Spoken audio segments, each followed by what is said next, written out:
This is Kingdom Commerce, and today's episode starts now.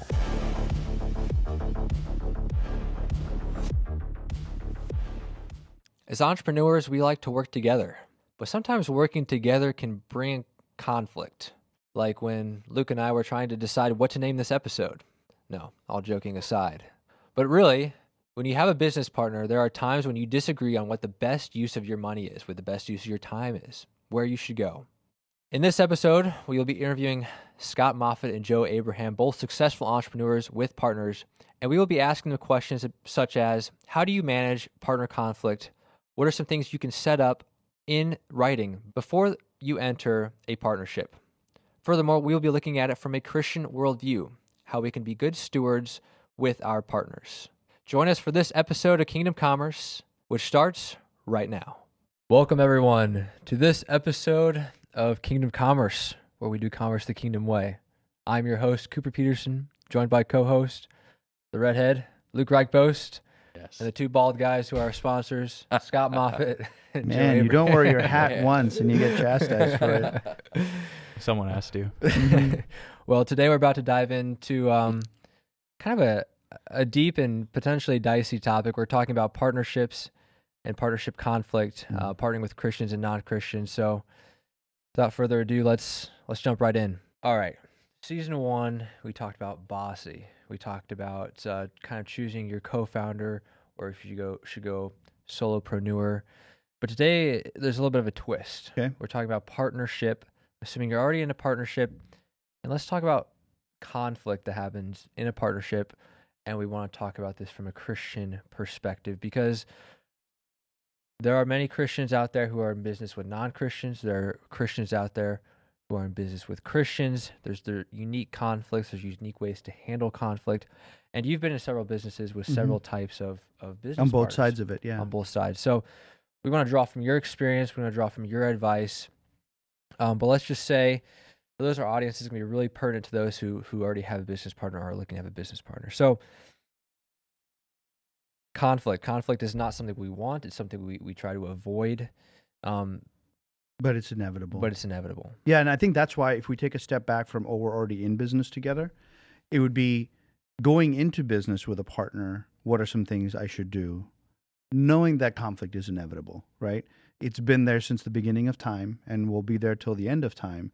So let's not go blindly into, kumbaya, we found each other and now everything's going to go perfect. It's not. Right. So what would you say are some of the practical steps that you take every time you enter into a partnership? Yeah, now that I've learned my lessons, I would say it's really important, and it's even in my most recent startup, meet with my founder, co-founder, whoever it's going to be, and just have the conversation and have a list of things we're going to talk about. So, every business, if it's a corporation, it has bylaws. If it's an LLC, it has an operating agreement.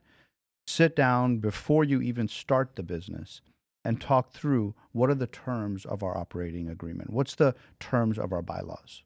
So you're saying essentially communication is a huge aspect before you jump into a business. Yeah, think about this. Hopefully very soon you'll be proposing and you're going to get married, right? And your church and the pastor who's going to marry you is going to say, before I marry you, I'm going to have you go through premarital counseling, right? There's a set of conversations that need to be had. They need to sit both of you down and say, do you really understand what you're getting into? And in these situations, how are you going to respond? Here's what the Bible has to say about it, blah, blah, blah, right? So why wouldn't you and I as business partners at least have a dinner conversation over, okay, in these situations, how are we going to handle it? They may never come up, but let's at least talk it through. Here's 10 scenarios. Here's 3 scenarios where this goes south, this doesn't go well, this decision has to be made. How are we going to handle it if we don't totally agree? And I imagine there's going to be differences in those conversations depending on if you're partnering with a Christian or a non-Christian. Could you speak to that a little bit? Yeah, so if it's a good point, in either case, the conversation has to be had, right? That's a non-negotiable. Now, with the Christian, there's probably 3 or 4 extra things that can be talked about that with a non-Christian may not even be on the table. So, for example, when you get to the point of, hey, let's say we get to a point where we're an impasse on decision. We're butting heads, we're equal votes, and we're stuck. Well, at that point, really, if you're in business with a non-Christian, you have 2 options. Well, 3 maybe. Mediation, arbitration, or legal, right? Traditional law. So that one of those three options has to go into your operating agreement or your bylaws. You talk about it, say, hey, if we can't get to it, are we going to do mediation? Are we going to do arbitration? Are we going to go hire lawyers? You agree to whatever that is, it goes in the agreement. That's it. Now you know, right? In the case of a Christian to Christian business partnership, there's a couple extra things that can be added in that says before we ever go to mediation, or arbitration, we will go sit down with this believer, this elder, this pastor, and biblically work this out and be under their submission to whatever guidance they have. That would be a bonus you get to add in if you're in business with a Christian. So would you say that it is typically better to partner with Christians as a Christian yourself? On paper, it's awesome, but sometimes Christians are the worst people to be in business with. And that's unfortunate to say, and it may surprise you or may shock you, because I've said it other ways before, but as I reflect, look, if it's true that God's going to use entrepreneurship as a way to sanctify you, and you're in business with another Christian, they're going through a sanctification journey themselves, which means both you and them are just as likely to sin as anybody else, and sin against each other as anybody else, or have greed or something or pride or whatever get in the way. And this business is going to be the way God resolves that. But in the process, you could be the casualty of it. So that's one potential thing. Like, you both may have the best of intent, but they could betray you. They could make a really silly mistake or have moral failure in the midst of your business partnership. And now, if they're submitted to God through the process, it'll be wonderful because you guys can see this through together. But there are also a bunch of people who walk around with their Jesus business card, and Jesus is nowhere in sight. They're just using it as a tool to get to you, to get something from you. And unfortunately, especially in a lot of Christian groups and churches, and the more successful you become, the more these people show up. Touting Christ. It happened even in Jesus' time, right? And Jesus called them out. He went and toppled tables. He went and he was so upset about what was happening in his own house, his father's house. He's like, you guys are nowhere close to what a definition of a follower of God is. But those people walk around business communities all day long, and they want to go into business with you because you're a Christian, and all they really care about is what's in your pockets. So let me know if I'm getting this right. So essentially, if the Christian is submitted to the Lord, it can be a really great partnership. In fact, likely better than if you were with a non-believer. It'd be awesome. It is the best. It's the summa cum laude, best of the best. Two business owners submitted to the Lord through the whole journey. But the caution is against the naivety of thinking that anyone who says they're a Christian, the wolf in sheep's clothing, right? The guys and gals who you don't vet, and just because they go to a church, or just because they know a few verses, or just because they claim they listen to this podcast or whatever, or read a certain book, you're like, oh my gosh, a Christian, right? Let's just go into business. No, you got to date a little bit. You got to check them out. You got to do your due diligence. You got to see them in action. And before you go into partnership, just like before you go into marriage, there should be a window of time to say, how does this person make decisions? How does this person act? How do they behave in good times and bad? Watch their behavior to discern if they're the real deal or just a whitewashed tomb. And even truly saved Christians can have moral failure. True. And the beauty of that is that's what we're calling that summa cum laude scenario, where if they have moral failure, they mess up, they do something wrong with the finances of the business. There's so many things that you and I can make mistakes as Christians. The question is, when we do, how do we respond, right? Yeah. And if we're truly following Christ, we're going to respond one way. If Christ was just a calling card or just a little, way in the door, you're going to respond another way. Right. Because you want to do your best to discern that up front. No one's perfect in that, but yeah, to me, it seems like if you can find that submitted partner unto the Lord, that it can almost exponentially accelerate your kingdom impact, right? Oh my because gosh. There's less of a question about where you're going to put your finances. You can agree on to invest in this or invest in that, or who you hire, how you care for your staff, how you care for your customers, what things you will do and won't do, with your money, are all a lot easier when you're equally yoked. That's what the Bible talks about. And I think the Lord can use Christians working together powerfully. And I was wondering, do you have any stories, or maybe I don't know if you've had those experiences or you've heard of others, but I mean, even what comes to mind is CBF, right? That's a bunch of Christian entrepreneurs. Now they're not in business together, but they're working together to do something great for the kingdom. But like those kinds of associations, yeah, I had a chance. I was one of the first people who got involved in starting CBF. But as I think back through the hundreds of people who came through, man, there were a lot of wolves in sheep's clothing, just looking to get business done, sell us something. Even people who ended up in somewhat kind of leadership type roles, when I saw they operated their business, when I saw them chase money, when I saw them put themselves first over others, even in partnerships, I was like, you're going to have an interesting account to give for that, because that doesn't align with what I know of being a Christ follower, right? And I've been that guy. That's the point. I want to make it clear. When I was in my 20s and 30s, and even, gosh, who knows, as recently as 6 months ago, who knows when, I've stumbled. I've made dopey decisions, Right. my own flesh, right? The question is, if you point it out to me, how am I going to handle it? So essentially, Christians are to be wise. Even Yeah, even wise working as in serpents. the church, even working with other Christians, you have to be wise. And you told me this quote the other day. You said, what Always was it? bet on the depravity of man. It's a sad truth, but it keeps you on guard, and I think that's a healthy place to be. I would rather be more discerning and more kind of like this towards you in a partnership initially, before we embrace and hug and say we're in partnership, because that little extra caution up front is better. Because sometimes we hear Christian and it's like they pass through 4 gates of due diligence. No. They can't pass those 4 gates just because they carry a title. Right. Still put them through all 4 gates of due diligence, and then you're better off. So in this context of partnership and conflict, right? In the best case scenario, you're 2 submitted Christians. There's still a disagreement. There's still an issue. And now you guys work together prayerfully to resolve it. And then you guys say, okay, if we can't resolve it there, we get some counsel, right, from advisors, mentors, whatever it is. If we still can't get to a resolution there, we're going to go sit down with a pastor or like someone like with authority over us, and act as if they have authority over us, no different than a judge would have authority over us.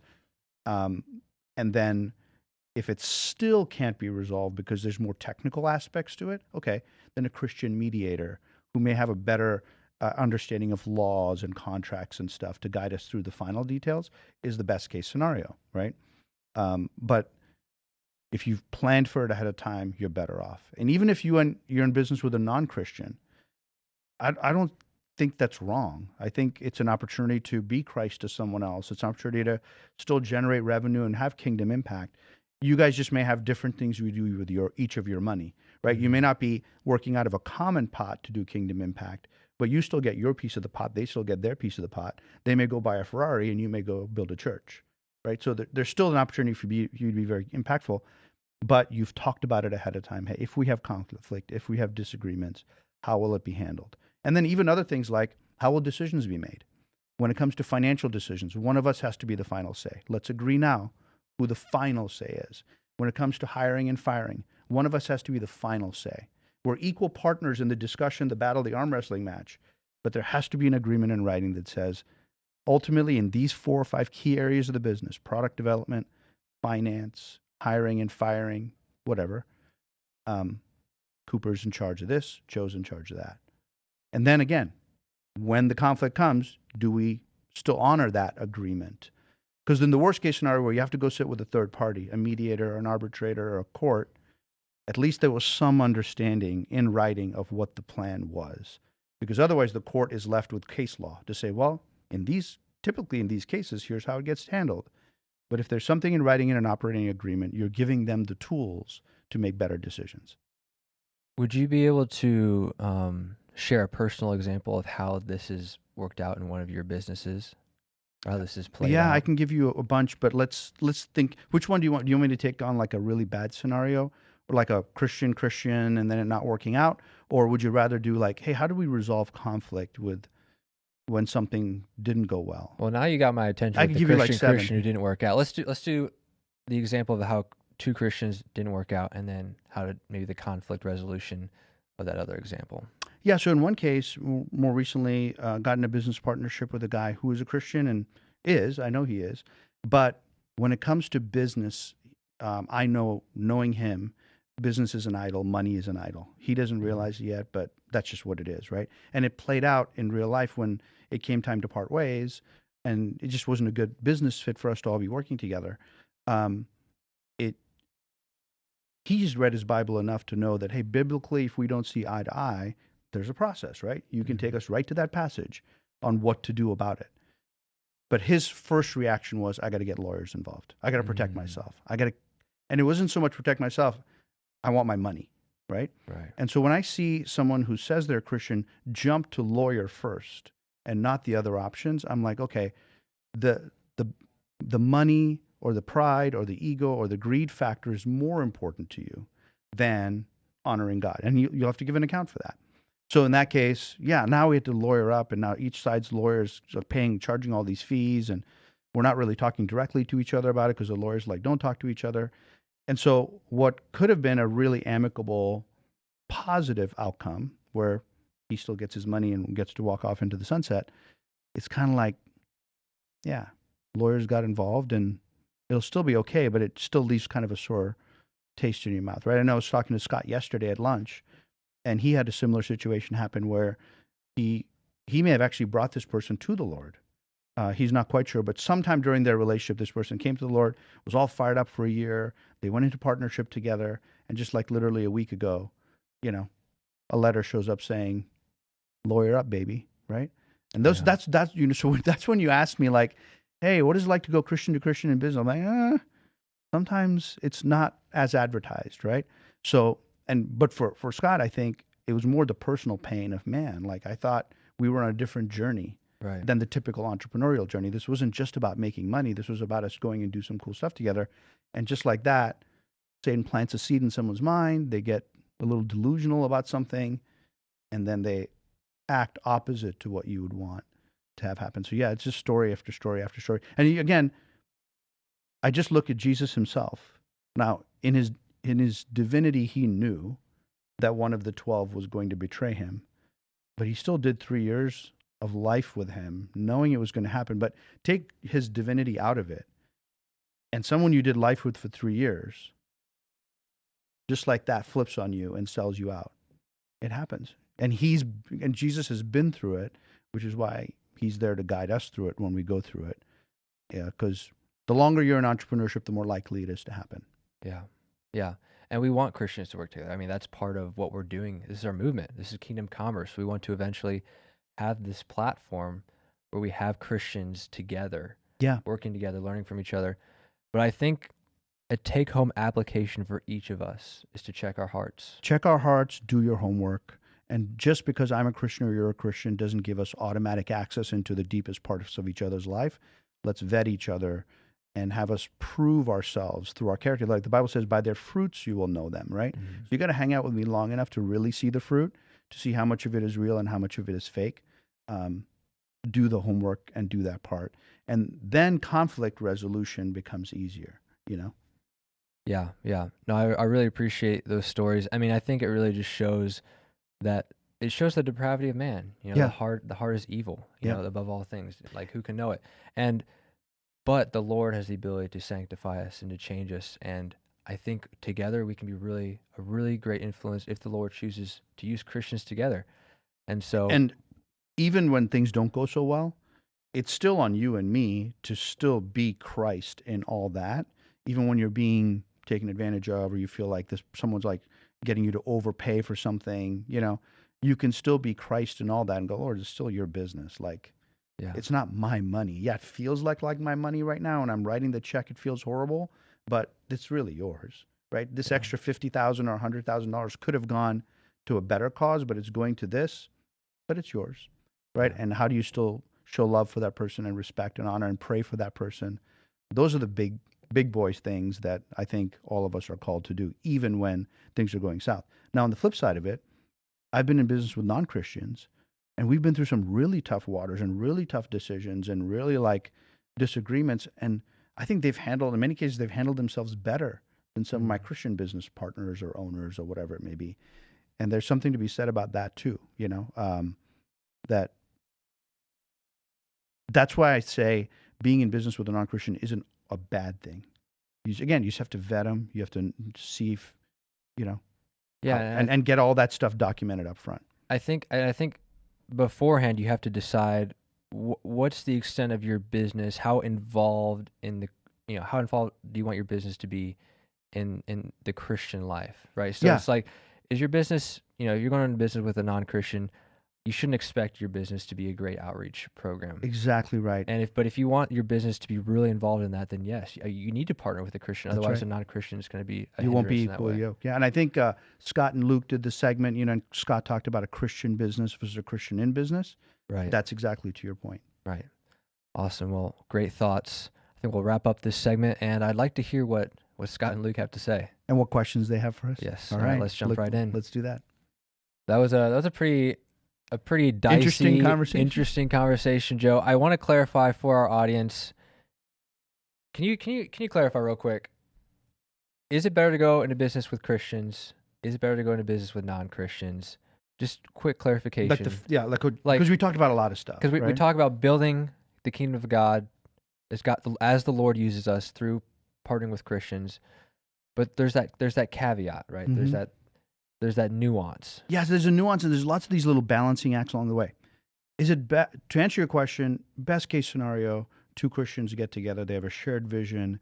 They want to be kingdom impact guys or gals, and they partner up and go, and it's great, right? But that sometimes doesn't always work out that way, and we talked about the sanctification piece, and one of us could have moral failure, another one us could be a wolf in sheep's clothing, right? So there's a lot of things that just because we're carrying the Christian label doesn't necessarily mean we're perfect fit for each other. And there's sometimes where being a Christian, teaming up with a non-Christian is totally fine. Jesus said, go into all the world, preach the gospel. He never said, go hang out in a holy huddle at all times and never talk to non-believers, never be with non-believers. Even with the people of Israel, he's like, look, you have to be separate, but you can do business with them. You can interact with them. Just don't intermarry. So there was like certain barriers to don't go beyond a certain point, but you could still transact. You could still lend. You could still do certain things. So I think we have that freedom to make the discerning choice. And I think that's the point I wanted us to all leave with is, you have to discern. You can't just assume and jump to conclusions. Do the vetting just like you would with this potential spouse. Do the vetting just like you would in anything else, and go from there. I took out of it that we should just go looking for a business partner. Go looking for a heathen as a business partner. Go down to the local strip club. Find your business partner there. Saturday night. That's what I took out. I'm just. Yeah, I get it. It shouldn't be the primary qualifier. There's a lot more that goes into it. Yeah. I mean, they could even if they check all the boxes of not being, the card carrier or the bumper sticker Christian of people that they still could not be the right fit for you. On a I love that you're saying that because I level. wrote down competence. Right?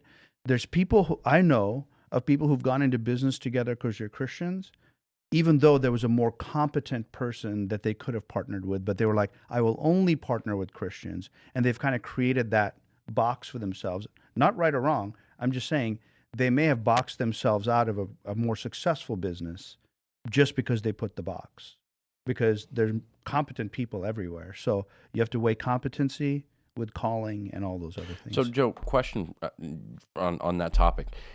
You partner with someone who is not a Christian, very competent, and you start to see, you clearly bifurcate your responsibilities, and you're doing your responsibilities, and you're doing everything to honor the Lord in the right ways. You start to see that your business partner is making decisions that don't align with your values or Christian values at all. You went into business with someone that you knew was not a Christian. They may be very competent, but they're making decisions or doing things that don't honor God, and you are a business owner. What do you do? Yeah, so this is why we talked about the importance of documenting it up front, having the conversation, and saying if and when we have conflict that we cannot resolve, or if and when certain decisions are being made that I disagree with, what do we do, right? And that's why the operating agreement or the bylaws are so important, so that there is an exit clause. There is a button like, I can buy you out, you can buy me out. This is what happens. And then it's just clean. It's just business. Business is just business, right? You and I may start off in business together for 2-3 years, and then you may buy me out and I move on to something else, or I may buy you out and bring in a Christian business owner. Whoever knows how that all plays out. But for a season, I found it to be just fine. What would you say is your most memorable partner? Was it a Christian, a non-Christian? No, like I would say, like I've had a couple of really charismatic builder, so Charlie's a partner of mine. I'd built a company, I built it up, and then I invited him in to join me because I knew I had some gaps I couldn't fill, and he was a rock star in a couple of areas. So I invited him in, gave him half the company, and he's a strong believer, and we just had a blast, and we did a lot of great stuff. And to your point, when we had money and an employee was struggling, he was like, "Hey Joe, I just sent somebody $7,500, so and so, and just so you know, I just took care of it." I'm like, "Awesome," because we were aligned, and he knew that I would be of the same mind on how we were going to take care of a need of somebody. And it felt good to have a partner who would just make the kind of decisions I would make, even though it wasn't profitable, even though we could have used that money on advertising or whatever else it was, right? Or I would see how he would run his household and how they would donate and give money away. And he's like, "Hey Joe, let's donate to this, let's donate to that," right? It's like, those are fun. That's the fun part of being in business with someone who's mutually aligned, equally yoked, and all that kind of. So I have very fond memories of that kind of stuff. And I had a partner, John, in a business. Again, I built it, I grew it, then I brought him in as my equal partner, and he took the business to a whole nother level. And at some point, I'm like, when I sensed that him and I were gonna start butting heads, and he wanted to take the business in one direction, and if I'd stayed in, it wouldn't have worked out well. We would have, like, our personal relationship and our brotherhood was at risk. I was like, "Hey John, I think it's time for me to go." And he's like, "Hey, I'll get somebody else to buy you out." And he brought a partner in who bought me out. I moved on, and the business still runs, and he runs it successfully, right? So that's why the discussion up front, getting it documented, so when it is time for me to step away or you to step away, or however, hey, there's conflict we can't resolve, it's time to move on, it's in writing. That's the big thing. If it's not in writing, it's a hornet's nest, and it's just an opportunity for lawyers on both sides to bill tens of thousands, if not hundreds of thousands in fees and stress and headache. You've heard of divorces? It's the same emotional toll and physical toll in a business separation as it is a divorce, because in most marriages, there's nothing in writing. It was just a verbal commitment, right? So then it is up to lawyers to separate and split up and fight and argue. But in a business partnership, we could have agreed to all that up front.